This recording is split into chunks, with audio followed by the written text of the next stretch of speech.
Ја многу легитимно зборувам, не го подпишувам јас извештајот, не го подпишува некој професор од правен факултет извештајот.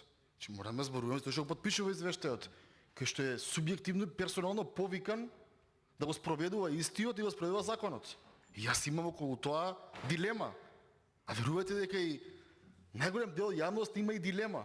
Верувате дека има дилема и помеѓу овие луѓе тука што седат, ама од разни политички причини мораат или да релативизираат и да прикријат таа дилема.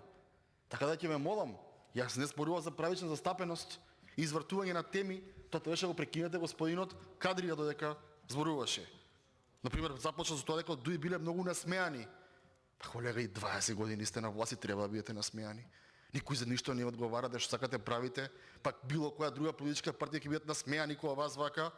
Ја не викам дека не сте насмеани. Немојте ве молам, и треба да бидете насмеани.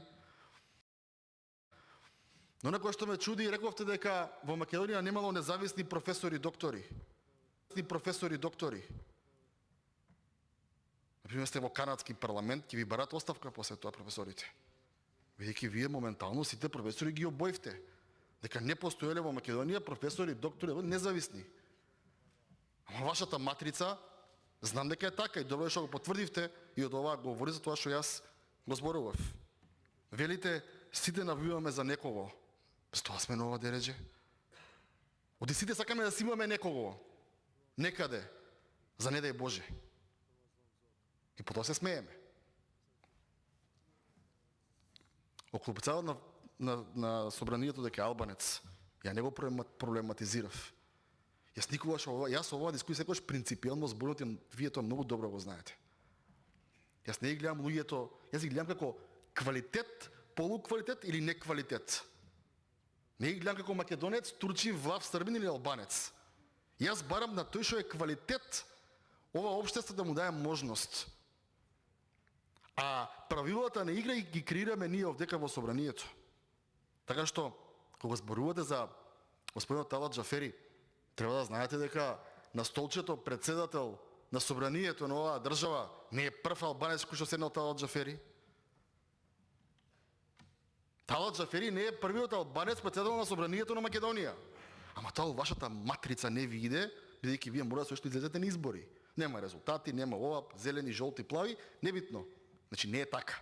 Не дозволувам во моје присуство да дезинформирате. И да заклучиме, Талат Џафери не е првиот албанец председател на собранието, тоа е прво. И второ да заклучиме, преходниот народен правобранител беше министер од вашата партија, а сегашниот е шпицен кандидат за премиер, предложен од вашата партија. И се разграничиме, тука нема македонци и албанци, за партии зборувам.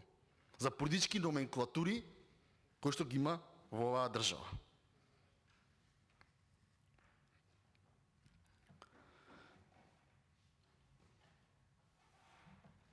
Со овој начин на размислување и делување, долго време ќе останеме унаму кај што сме. Сега ќе биде извештајот.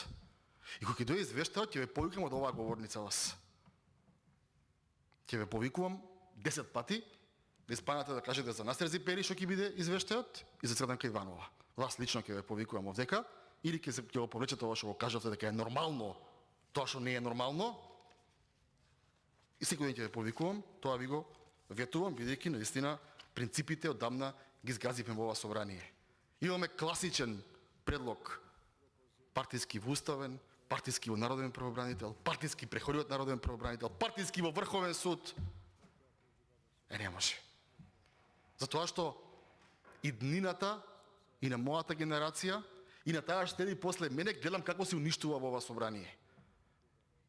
Прво ќе направиме ресет на нашите карактери, ресет на тоа што го знаеме до сега, прифаќање на европски вредности, прифаќање на оно што значи независност на судска власт, и тогаш можеме да одиме напред. А вака ќе си играме држава само од денес до утре.